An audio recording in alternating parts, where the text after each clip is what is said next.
মৌলিক দু একটা বার্তা আরজ করে আলোচনার ইতি টানবো ইনশাআল্লাহ। এক নম্বর বিষয় হলো, রাসূলুল্লাহ সাল্লাল্লাহু আলাইহি ওয়াসাল্লামের দাওয়াতের মূল কথাই তো ছিল সেই কালিমা, যেই কালিমা আমরাও পাঠ করে থাকি, লা ইলাহা ইল্লাল্লাহ মুহাম্মাদুর রাসূলুল্লাহ। কালেমার মূল কথাই তো দুটা, লা ইলাহা ইল্লাল্লাহ হুকুম চলবে আল্লাহর, মুহাম্মাদুর রাসূলুল্লাহ তরিকা চলবে মুহাম্মাদুর রাসূলুল্লাহ সাল্লাল্লাহু আলাইহি ওয়াসাল্লামের। আল্লাহর থেকে হুকুম নিব, রাসূলের থেকে তরিকা নিব। আল্লাহ কোরআনে বলে দিলেন আকিমুস সালাহ, বান্দা সালাত কায়েম করো। কিন্তু বান্দা সালাত কায়েম করবে কিভাবে? কোন নামাজ কখন পড়বে, সূচনা কখন হবে, সমাপ্তি কখন হবে নামাজের ওক্তের, আবার নামাজ কয় রাকাত করে পড়বে, প্রতিটা রাকাতের প্রতিটা অংশ প্রতিটা বিধান কিভাবে সে আদায় করবে, এই বিস্তারিত বিধানগুলো কোরআন, পুরো কোরআনও যদি আপনি ঘাটাঘাটি করেন, আলহামদুলিল্লাহ আলিফ থেকে মিনাল জিন্নাতি ওয়ান নাসি সিন পর্যন্ত পুরো কোরআনকে সামনে রেখেও 2 রাকাত নামাজের মধ্যে যতগুলো বিধান আছে, যতগুলো অংশ আছে, যেগুলো আমরাও নিয়মিত পালন করে থাকি নামাজের ভেতরে, পুরো কোরআনে তন্ন তন্ন করে খুঁজো, শাব্দিক অর্থের ভেতরে খুঁজে পাবেন না। তাহলে নামাজটা আদায় করবেন কিভাবে? আল্লাহ রাসূল বলে দিচ্ছেন, সল্লু কামা রাআইতুমুনি উসাল্লি, আমাকে দেখো উম্মত, আমি যেভাবে সালাত আদায় করি তোমরাও ঠিক সেভাবেই সালাত আদায় করো। তাহলে হুকুম দিলেন আল্লাহ, তরিকা শিখিয়ে দিলেন মুহাম্মাদুর রাসূলুল্লাহ। এজন্যই আল্লাহ রাসূলকে আল্লাহ বলেছেন, ওয়া আনজালনা ইলাইকা যিকর, আমি আল্লাহ তোমার উপর কোরআনকে অবতীর্ণ করেছি এজন্য, লিতুবাইয়িনা লিন-নাসি মা নুজিলা ইলাইহিম, তুমি মানুষের উপর অবতীর্ণ হয় কিতাবকে সুস্পষ্টভাবে ব্যাখ্যা করে দিবা। তার মানে ব্যাখ্যা করার দায়িত্বই আল্লাহ তাকে দিয়ে দিয়েছেন। আল্লাহ বললেন, কুতিবা আলাইকুমুস সিয়াম, তোমাদের উপর রোজাকে ফরজ করা হয়েছে। কিন্তু রোজা রাখবে কিভাবে, সাহরি কখন করবে, ইফতার কখন করবে, এবং মাঝে কোন জিনিসগুলো করতে পারবে, কোনটা করতে পারবে না, কোন কাজ ঘটে গেলে কাজা লাগবে, কোন কাজ ঘটে গেলে কাজার সঙ্গে কাফারাও লাগবে, আল্লাহ রাসূল সাল্লাল্লাহু আলাইহি ওয়াসাল্লাম শিখিয়ে দিয়েছেন তার নিজের জিন্দেগি দিয়ে। হজের ক্ষেত্রে আল্লাহ জানিয়ে দিলেন, ওয়ালিল্লাহি আলান নাস হিজ্জুল বাইত মান ইসতাতা ইলাইহি সাবিলা, আরে যাদের সামর্থ্য আছে তাদের উপর হজ ফরজের ঘোষণা আল্লাহ জানালেন কোরআনের আয়াতে। কিন্তু হজ করবেটা কিভাবে? রাসূল নিজে হজ করে দেখিয়ে বলে দিলেন, খুযু আন্নী মানাসিকাকুম, খুযু আন্নী মানাসিকাকুম, তোমরা আমার থেকে হজ আদায়ের পদ্ধতি গ্রহণ করো, আমার থেকে শিক্ষা করো, শিক্ষা গ্রহণ করো। এই যে প্রতিটা ক্ষেত্রে আল্লাহ রাসূল শিখিয়ে দিলেন, কুতিবা আলাইকুমুল কিতাল, তোমাদের উপর যুদ্ধকে ফরজ করা হয়েছে। এখন যুদ্ধটা করবে কিভাবে? আল্লাহ রাসূল বদরে গিয়ে, উহুদে গিয়ে, খন্দকে গিয়ে, হুনাইনে গিয়ে উম্মতকে শিখিয়ে দিলেন। এমনকি এক যুদ্ধ তো হলো কাফেরদের বিরুদ্ধে, আর এক যুদ্ধের আদেশ হলো মুনাফিকদের বিরুদ্ধে। ইয়া আইয়ুহান নবী জাহিদিল কুফার ওয়াল মুনাফিকিন ওয়াগলুজ আলাইহিম, হে নবী কাফেরদের বিরুদ্ধেও জিহাদ করবেন, হে নবী মুনাফিকদের বিরুদ্ধেও জিহাদ করবেন, উভয় গোষ্ঠীর বিরুদ্ধে কঠোর থাকবেন। এখন কাফেরের বিরুদ্ধে জিহাদ নয় তো শিখলাম বদর দেখে, উহুদ দেখে, খন্দক দেখে, হুনাইন দেখে, নবীজি 27টা গাজওয়া এবং 47টা সারিয়া দেখে, লেকিন মুনাফিকের বিরুদ্ধে জিহাদ হবে কিভাবে? আল্লাহ রাসূল সেটাও দেখিয়ে দিয়েছেন তার জীবনে দিয়ে। রাইসুল মুফাসসিরিন আব্দুল্লাহ বিন আব্বাস রাদিয়াল্লাহু আনহুমা এজন্যই ব্যাখ্যা করেছেন যে যদিও জিহাদের আদেশ 2টা, কিন্তু 2 জিহাদের পদ্ধতি 2 রকম। ইয়া আইয়ুহান নবী জাহিদিল কুফার বিসিনান ওয়া জাহিদিল মুনাফিকিনা বিল বায়ান, তিনি ব্যাখ্যা করে দিলেন যে আল্লাহ মূলত এই আয়াতে নবীকে বলেছেন, হে নবী কাফেরদের বিরুদ্ধে জিহাদ হবে অস্ত্রের মাধ্যমে, কিন্তু মুনাফিকদের বিরুদ্ধে জিহাদ হবে অস্ত্রের মাধ্যমে নয়, বরং দলিল প্রমাণের মাধ্যমে, জ্ঞানের মাধ্যমে, ওদের ভণ্ডামির মুখোশ উন্মোচনের মাধ্যমে। কারণ সব লড়াই একভাবে লড়লে হয় না। বাংলাদেশে কোনো সামরিক যুদ্ধ এখন চলছে না, কিন্তু বাংলাদেশে এমন কোনো দিন নেই যেই দিন সাংস্কৃতিক লড়াই আমাদেরকে করতে হচ্ছে না। সামরিক যুদ্ধ করতে হয় একভাবে, সাংস্কৃতিক যুদ্ধ করতে হয় আর একভাবে।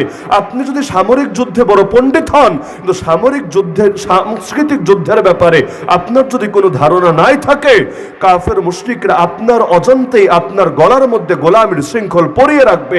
আপনি নিজের অবচেতনই ওদের পোষা কুত্তায় পরিণত হবেন, এমনকি টেরও পাবেন না কিভাবে নিজের আদর্শ বিকিয়ে ওদের আদর্শ গ্রহণ করে বসেছেন।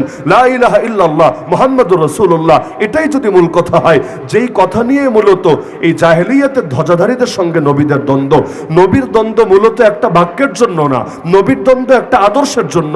লা ইলাহা ইল্লাল্লাহ সির্ফ একটা বাক্য না, বরং এটা একটা শিরোনাম, যেই শিরোনামের মধ্যে পূর্ণ আদর্শ লুকিয়ে আছে, যেগুলোর কিছু ধারণা সৈয়দ কুতুবের মাইলস্টোনের মধ্যে মাআলিম ফি তরিকা যারা অন্তত পড়েছেন, এর মধ্যে বিস্তৃতভাবে দেখবেন যে জাহেলিয়াতের সাথে ইসলামের দ্বন্দ্বগুলো হয় কিভাবে, তিনি সংক্ষিপ্ত একটা ধারণা দেওয়ার চেষ্টা করেছেন। এই যে লা ইলাহা ইল্লাল্লাহ নিয়ে একদিন কি হলো, আবু জাহাল গং আসলো রাসূলের চাচার কাছে, তোমার ভাতিজাকে বোঝাও, তাকে থামাও, সে যা চায় দেব, কিন্তু যে কোনো মূল্যে তাকে থামতে হবে, না হলে কিন্তু পরিস্থিতি এখন অন্যদিকে মোড় নেবে। আল্লাহ রসুলের চাচা রসুলকে ডেকে বললেন, দেখো ভাতিজা, তোমার এলাকার মুরব্বীরা তারা তোমার ব্যাপারে এই কথা বলছে, কোন জিনিস পেলে তুমি থামবে একটু বলো দেখি। আল্লাহ রসুল সাল্লাল্লাহু আলাইহি ওয়াসাল্লাম বললেন, আমি সেদিন থামবো যেদিন তারা সকলে একটা বাক্য মেনে নেবে। আবু জাহাল খুশি হয়ে গেল, বলে উঠল, নাম ওয়া আবিকা আশরা, মুহাম্মদ তোর মরা বাপের কসম খেয়ে বললাম, বাক্য একটা না, বাক্য 10টা মানবো। এক বাক্যের জন্য লোকে এত কাহিনী করে, এক বাক্যের জন্য এত ঝামেলা করার কোনো দরকার আছে? এক বাক্য না, 10 বাক্য মানবো। তবুও তুমি তো থামো, কি বাক্য বলা লাগবে খালি বলে ফেলো। আল্লাহ রসুল বললেন, আপনারা বলেন লা ইলাহা ইল্লাল্লাহ, শুধু এতটুকু বললেন। আবু জাহাল বলে উঠল, এটা তো সম্ভব না, আজআলাল আলিহাতা ইলাহা ওয়াহিদা ইন্না হাযা লাশাইউন উজাব। কোরআনে 30 নম্বর পরে সূরা সাদে আল্লাহ ওদের ভাষ্য উল্লেখ করেছেন। সে বিস্মিত হয়ে বলে উঠল, আরে আবার কেমন কথা? সে দেখি অনেক মাবুদকে মাত্র এক মাবুদে পরিণত করেছে, এটা তো বড়ই বিস্ময়কর ব্যাপার। অথচ বিস্ময়কর ব্যাপার ছিল এক মাবুদের কনসেপ্ট না, বরং বিস্ময়কর ব্যাপার ছিল তারা যে হাজার হাজার দেবদেবী বানিয়ে ফেলেছে এটা। কিন্তু লোকে যখন নিজেই ভুল করে তখন সঠিকটা অনেক সময় তার কাছে ভুল মনে হতে থাকে। যেমন বিগত দিনগুলোতে হক কথা বলাটাকেই সবচাইতে বড় অপরাধ বানিয়ে ফেলা হয়েছে, আর বাতিলের স্রোতের সঙ্গে তাল মিলাতে পারাকেই আপনার জন্য সবচাইতে বড় সফলতা হিসাবে গণ্য করা হয়েছে। তো লা ইলাহা ইল্লাল্লাহ যদি মূল কথা হয়, এই মূল কথা থেকে তো আমাদের জিন্দগিতে এই শিক্ষাটাই পাওয়া যায় যে এক আল্লাহ ছাড়া দ্বিতীয় কারো আনুগত্য চলবে না, দ্বিতীয় কারো বিধান মান্য করা যাবে না, দ্বিতীয় কারো সামনে নিজেকে নত করা যাবে না। লা ইলাহা ইল্লাল্লাহ শুধু নামাজেই না, লা ইলাহা ইল্লাল্লাহ শুধু রোজাই না, অর্থাৎ শুধু নামাজ পড়বো আল্লাহর জন্য, দ্বিতীয় কারোর জন্য না, এতটুকুই লা ইলাহা ইল্লাল্লাহ শিক্ষা না। শুধু রোজা রাখবো আল্লাহর জন্য, দ্বিতীয় কারোর জন্য না, এতটুকুই লা ইলাহা ইল্লাল্লাহ শিক্ষা না। আরে শুধু কসম করবো আল্লাহর নামে, দ্বিতীয় কারো নামে করলে শিরিক হবে, এতটুকুই শুধু লা ইলাহা ইল্লাল্লাহ শিক্ষা না। শুধু মানত করবো আল্লাহর নামে, দ্বিতীয় কারো নামে মানত করলে শিরিক হবে, শুধু এতটুকুই লা ইলাহা ইল্লাল্লাহ শিক্ষা না। বরং রাজনীতিও চলবে আল্লাহর বিধান দিয়ে, অর্থনীতিও চলবে আল্লাহর বিধান দিয়ে, আইন কানুনও চলবে আল্লাহর বিধান দিয়ে, শিক্ষা দীক্ষাও চলবে আল্লাহর বিধান অনুসারে, সভ্যতাও পরিচালিত হবে আল্লাহর বিধান অনুসারে, সংস্কৃতিও পরিচালিত হবে আল্লাহর বিধান অনুসারে, এমনকি বিনোদনও যদি করে সেটাও করতে হবে আল্লাহর বিধান অনুসারে। তবেই না সেটাকে লা ইলাহা ইল্লাল্লাহর বাস্তব রূপায়ণ বলে। যদি এমন হয় আংশিক ক্ষেত্রে আল্লাহকে মানে, আংশিক ক্ষেত্রে মানে না, সেটাকে কোশ্চিনকালেও ইমানদারি বলে না। যদি সেটাকে ইমানদারি বলতো, এই দুটো আয়াতের অর্থ কি দাঁড়াবে? আল্লাহ সূরাতুল বাকারায় বলছেন, আফাতুমিনুনা বিবাদিল কিতাবি ওয়া তাকফুরুনা বিবাদ, তোমরা কি কোরআনের কিছু অংশ মানো আর কিছু অংশ অস্বীকার করো? কারণ অনেকে আছে যারা কিছু কিছু অংশ মানে। আরে নাস্তিকও দেখবেন, কুল্লু নাফসিন যায়িকাতুল মাউত, প্রতিটা প্রাণী মৃত্যুর স্বাদ আস্বাদন করে, এই আয়াতটা অন্তত মানে। আর কিছু মানুক বা না মানুক সবাই যে মরবে এটা নিয়ে তো আর অস্বীকারের কোনো সুযোগ নাই, এটা ঠিকই মানবে। একইভাবে আমাদের পলাতক নেত্রী, সেও দেখা যেত মাঝে মাঝে লাকুম দীনুকুম ওয়ালিয়া দ্বীন, এই আয়াতটা খুব মহব্বতের সাথে সংসদে পর্যন্ত দাঁড়িয়ে উচ্চারণ করত। আরে কি এমন মধু আছে লাকুম দীনুকুম ওয়ালিয়া দ্বীনের মধ্যে, যেই মধু নাই খেলাফতের আয়াতে, যেই মধু নাই জিহাদের আয়াতে, যেই মধু নাই শাহাদাতের আয়াতে, যেই মধু নাই দিন কায়েমের আয়াতে? তাহলে আসলে কোরআন মেনেছো নাকি আসলে কোরআনকে ব্যবহার করে নিজের ধান্দর্জন করতে পেরেছ? আপনাদের এলাকারই তো মেয়ে দাঁড়িয়ে বলেছিল না শিয়া সিত্তাও পড়ে ফেলেছে, তো শিয়া সিত্তা পড়ে শিয়া সিত্তা থেকে কি শিখলা তুমি? খালি কি বিভিন্ন গাল গল্পই পেলা? শিয়া সিত্তা থেকে তোমাকে এটা শেখায় নাই গান বাজনা করা যাবে না? শিয়া সিত্তা কি তোমাকে এটা শেখায় নাই আল্লাহ ছাড়া দ্বিতীয় কারো আদর্শকে কখনোই চূড়ান্ত ভাবে আল্লাহর আদর্শের বিপরীতে মেনে নেওয়া যাবে না? তো লা ইলাহা ইল্লাল্লাহ থেকে তো শিক্ষা এটাই, পরিপূর্ণ আল্লাহকে মানতে হবে। আল্লাহ বলছেন, আরে তোমরা কি কিছু অংশ মানো আর কিছু অংশ অস্বীকার করো? যদি এমন হয়, ফামা জাযাউ মান ইয়াফআলু যালিকা মিনকুম, তোমাদের মধ্যে যারাই এটা করবে এদের সাজা দুইটা, এক সাজা দুনিয়ায় আর এক সাজা আখিরাতে। দুনিয়ার সাজা হলো ইল্লা খিজিয়ুম ফিল হায়াতিদ দুনিয়া, পৃথিবীর বুকেও তাকে লাঞ্ছিত হতে হবে। আরে ক্ষমতা থাকলেই যে ইজ্জত পায় তা না, ক্ষমতা ভিন্ন জিনিস, ইজ্জত ভিন্ন জিনিস। কুলিল্লাহুম্মা মালিকাল মুলক তুতিল মুলকা মান তাশা ওয়া তানজিউল মুলকা মিম্মান তাশা। এক নেত্রী এতটুকু বলেই থেমে যেত, আল্লাহ তুমি যাকে চাও ক্ষমতা দাও, যার থেকে চাও ক্ষমতা ছিনায় নাও। বাকি অংশটা আর বলতো না। এরপরেই আছে অত ইজ্জু মান তাশা, যারে চাও ইজ্জত দাও, অত দিল্লু মান তাশা, আর যারে চাও লাঞ্ছিত করো। এমন লাঞ্ছিত করো যে এখন আরেক দেশে গিয়ে তাকে বুড়া বয়সে দিন কাটাতে হয়, ফিরতে চাইলেও লোকে আর গ্রহণ করতে রাজি হয় না। তাহলে দেখা যায় আল্লাহ তাআলা দুনিয়া তো লাঞ্ছিত করবেন, আর আখিরাতে আল্লাহ তাআলা ভয়াবহ আযাবের দিকে ঠেলে দিবেন। দ্বিতীয় আয়াতে আল্লাহ জানাচ্ছেন উদখুলু ফিস সিলমি কাফা, প্রথম ঈমানদারদেরকে ডেকে ডেকে ইসলামের মধ্যে প্রবেশ করো, তবে আধা আধি ভাবে না, ইসলামের মধ্যে প্রবেশ করো পূর্ণাঙ্গ ভাবে। হ্যাঁ, ইসলামের বিপরীত অন্য কোনোটা আমরা সেদিন মানতে পারি, সেদিন মানতে পারি যেদিন ইসলামের চাইতে বেটার কোনো কিছু কেউ কোনোদিন এনে দিতে পারবে। আরে বাস্তবায়ন পরে কোন বাপের বেটা পারলে এনে দেখাক ইসলামের চাইতে উত্তম কোন আদর্শ পৃথিবীর কোন প্রান্তে কেউ কখনো আবিষ্কার করতে পেরেছে। আর ইসলাম তো এমন সময় আমাদেরকে এমন নীতি শিখিয়ে গিয়েছে যেই সময় ইউরোপিয়ানরা সভ্যতাই শিখে সারে নাই। ওদের জন্য যেটা অন্ধকারের যুগ, আমাদের জন্য সেটা সবচাইতে বড় আলোর যুগ। ওরা বলে মধ্যযুগীয় বর্বরতা, ওরা মধ্যযুগের মধ্যে বর্বর জাতি ছিল, বর্বরতার ভেতর দিয়ে দিন কেটেছে। আর ওই মধ্যযুগের সময়গুলো খেলাফত রাশেদা গোটা দুনিয়াকে ইনসাফ কারে বলে, শিক্ষা দীক্ষার গুরুত্ব কাকে বলে, ন্যায় নীতি কাকে বলে, সবকিছু শিখিয়ে গিয়েছে। ইসলামের চাইতে উত্তম কোন জিনিস আছে? ইসলামের চাইতে উত্তম আদর্শ না চায়নার কাছে আছে, না রাশিয়ার কাছে আছে, না আমেরিকার কাছে আছে, না ইন্ডিয়ার কাছে আছে। যেহেতু কারো কাছে ইসলামের চাইতে উত্তম কোনো কিছু নাই, সুতরাং ইসলাম বাদ দিয়ে ভিন্ন কোনো কিছুর দিকে তাকানোরও কোনো জরুরত নাই। কারণ সমমানের দুই জিনিসের মধ্যে তুলনা হয়, কোটিপতি আর ফুটপতির মধ্যে তুলনা চলে না। কারণ দুই বিপরীত জিনিস যখন এমন হচ্ছে যে একটা অনেক ভালো আর আরেকটা কোনো ক্যাটাগরির মধ্যেই পড়ে না, তাহলে এটাকে বাদ দিয়ে ওটা গ্রহণ করতে হবে কেন? খেলাফত মানে কি? খেলাফত তো কোনো দলের নাম না রে ভাই, বরং খেলাফত মানে হলো প্রতিনিধিত্ব, আল্লাহর প্রতিনিধিত্ব, আল্লাহ রাসূলের প্রতিনিধিত্ব। যেই শাসন ব্যবস্থা পরিচালিত হয় আল্লাহর প্রতিনিধিত্বের ভিত্তিতে, আল্লাহ রাসূলের প্রতিনিধিত্বের ভিত্তিতে, সেটাকেই খেলাফত বলে। আর যে আদর্শ পরিচালিত হয় মানুষের বানানো নীতি অনুসারে, যে আদর্শ পরিচালিত হয় নফসের শিক্ষার অনুসারে, যে আদর্শ পরিচালিত হয় শয়তানি ওয়াসওয়াসা দাজ্জালি প্ল্যান অনুসারে, ওগুলোকে জাহেলিয়াতি বলে, ওগুলোকে কখনোই আল্লাহ এবং তার রাসূলের প্রতিনিধিত্ব বলে না। তো একজন মানুষ লা ইলাহা ইল্লাল্লাহ মুহাম্মাদুর রাসূলুল্লাহ বিশ্বাসী হবে, কিন্তু সে খেলাফতের চেতনাকে ধারণ করবে না, এটা কোশ্চিন কালেও হতে পারে না। এটা এমন কোনো ব্যাপার না মনে চাইলে সাপোর্ট করলাম, মনে চাইলে অস্বীকার করলাম, না রে ভাই। বরং খেলাফত যে পছন্দ করে না সে নিজেকে কখনো মুসলিমই দাবি করতে পারে না।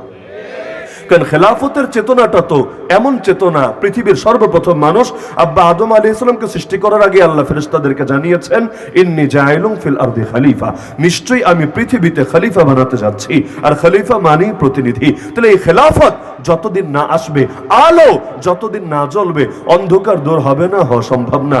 ৭১ স্বাধীনতা এসেছে, মুক্তি কি আদৌ এসেছে? মুক্তি যদি আসতো তাহলে গরিব আর ধনীর বৈষম্য এতবার কেন বাড়লো?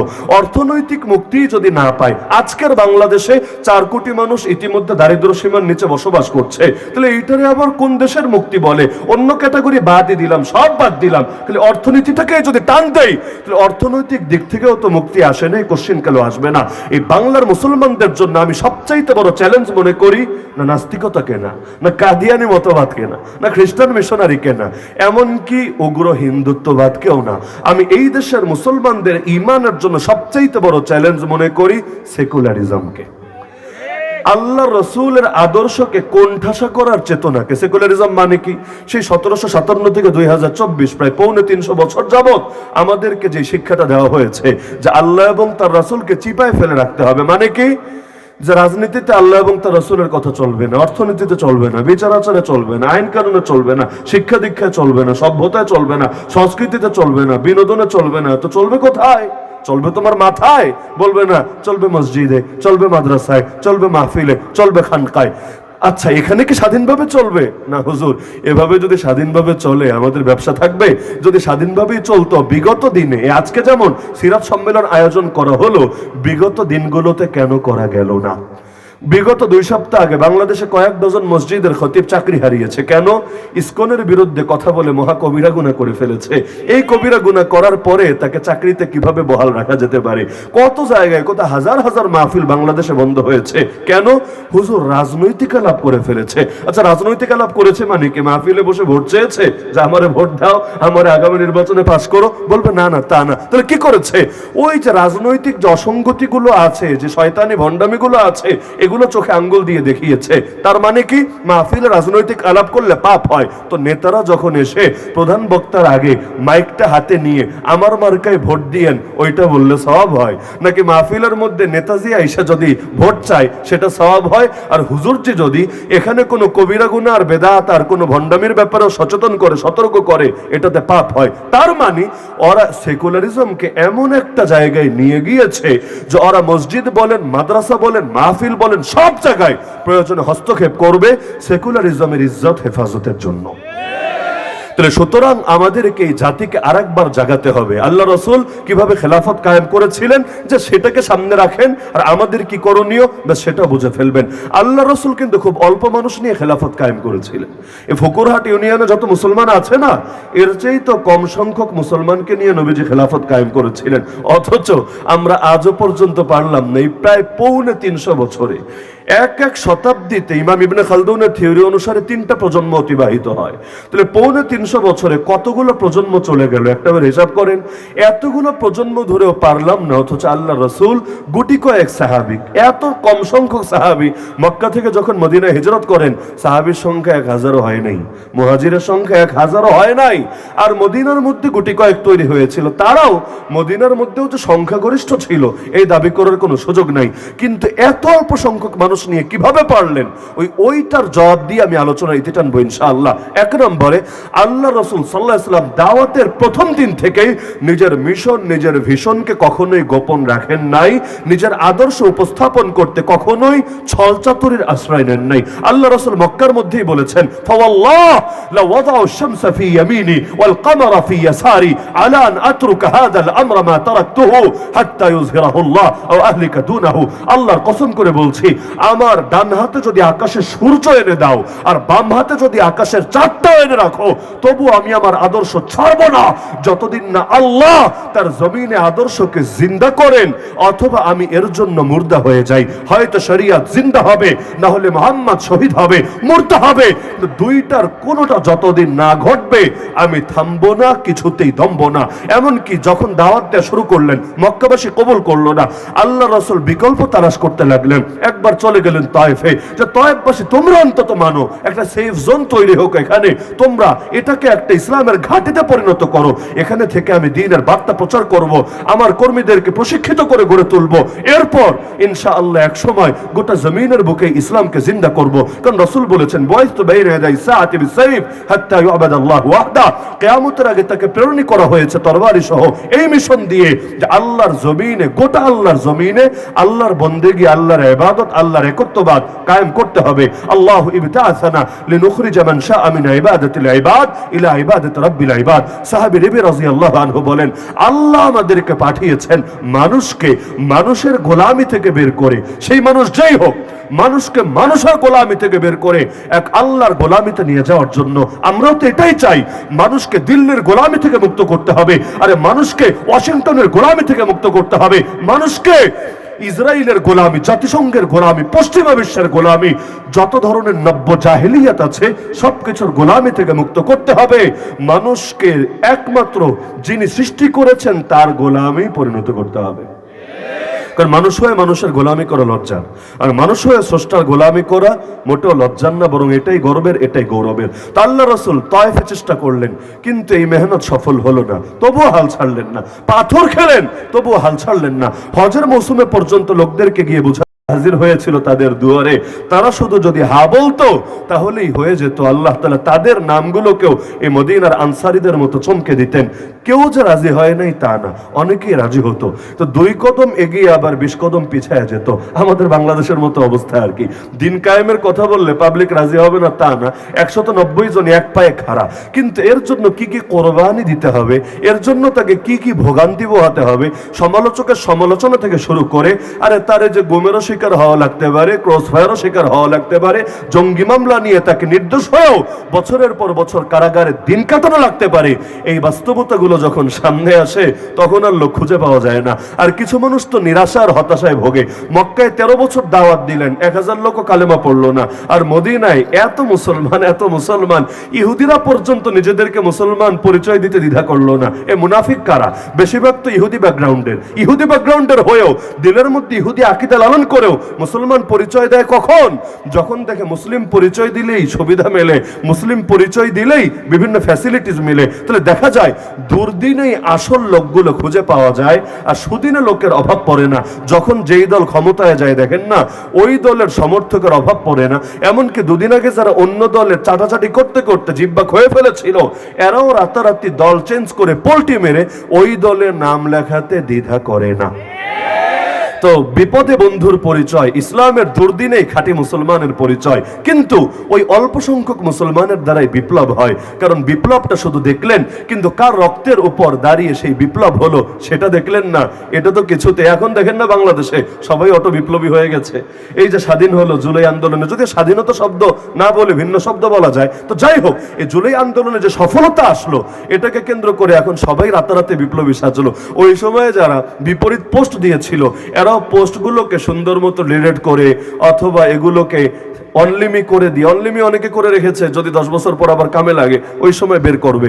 ওই সময় বিরোধিতা করেছে, এখন রাতারাতি একেবারে বিপ্লবের হোল্ডার সেজে বসেছে। এইরকম হয়। তো আল্লাহ রসুল অনেককেই বুঝিয়েছেন, কিন্তু যখন তারা শুনতো নবীর সাহায্যকারী হওয়ার মানে আবু জাহাল গঙের রোশনলে পড়ে যাওয়া এবং বাকি জীবনটাই হয়তো তার রিস্কের মুখে পড়া, তখন আগে 2 কদম আগালে আবার 20 কদম পিছায় যেত। কিন্তু আল্লাহ রসুল নিরাশ ছিলেন না। তিনি একদিকে তার কর্মীদের প্রশিক্ষিত করে গড়ে তুলছিলেন। আরকাম ইবনে আবিল আরকামের ঘর আবু জাহেলের ঘরের কাছেই, সেখানে গিয়ে লুকিয়ে, কারণ দিনের মিশন তো থামিয়ে রাখার সুযোগ নাই। বিগত দিনগুলোতে প্রকাশ্যে কাজ হয় নাই, তাতে কি? তাই বলে আল্লাহর দিনের সৈনিক যারা, তারা কি চুপ করে বসেছিল? বসে থাকে নাই। তারাও অন্য কোন আরকাম ইবনে আবিল আরকামের ঘরে ঢুকে সেখানে তারবিয়া চালিয়ে গিয়েছিল। কারণ লোক তো গড়ে তুলতে হবে। আজকের বাংলাদেশে যে 10 লাখ প্রশিক্ষিত কর্মী থাকতো, যারা বেলালের মতো হিম্মত রাখে, যারা আম্মার, ইয়াসির, খুবাইব, খাব্বাবের মতো কোরবানি দেওয়ার মানসিকতা রাখে, আমি তো মনে করি বাংলার জমিনে খুব অল্প সময় ইসলাম বিজয়ী হয়ে যেত। কচুপাতার পানি দিয়ে তো আর বিপ্লব হয় না, আবেগী সমর্থক দিয়ে তো আর বিপ্লব হয় না।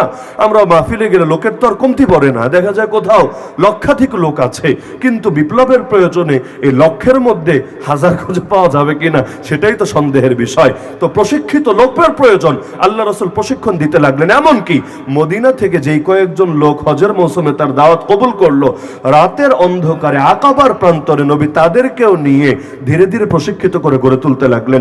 অবশেষে তাদের সঙ্গে নবীর এক সাহাবী মুসাব রাদিয়াল্লাহু আনহুকে মদিনায় পাঠিয়ে দিলেন। তিনি গিয়ে গণদাওয়াত শুরু করলেন এবং গণতারবিয়াত শুরু করলেন। যাদেরকে মুসলমান বানাচ্ছেন তাদেরকে প্রশিক্ষিত করে গড়ে তুলছেন, আর যারা এখনো মুসলমান হয় নাই তাদেরকে দাওয়াত দিচ্ছেন। আর তিনিও নেতাদের ঝামেলার মুখে পড়েছিলেন, কারণ হার জামানায় ইসলাম কায়েমের পথে সবচাইতে বড় বাধা কৃষকরা না, শ্রমিকরা না, মজুররা না, আরে সাধারণ খেটে খাওয়া লোকেরা না।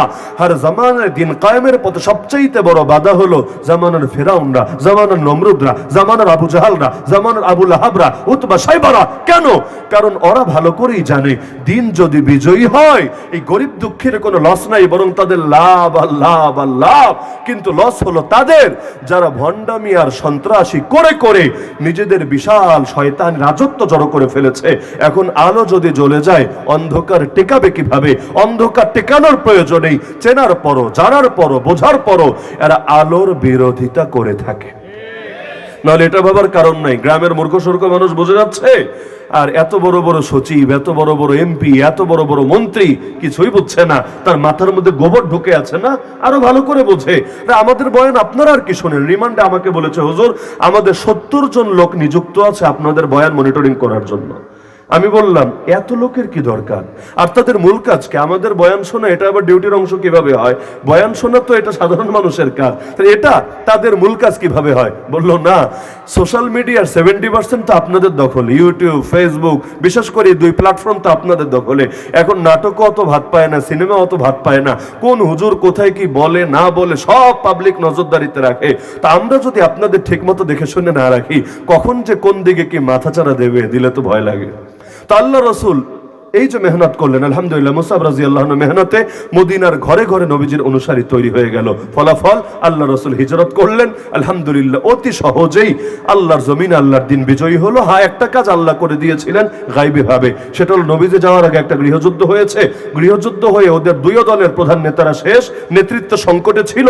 এদিকে নবীজিও গেলেন, ঘরে ঘরে তার অনুসারীও তৈরি হয়েছিল এবং সবাই এক দফা এক দাবিতে একমত ছিল।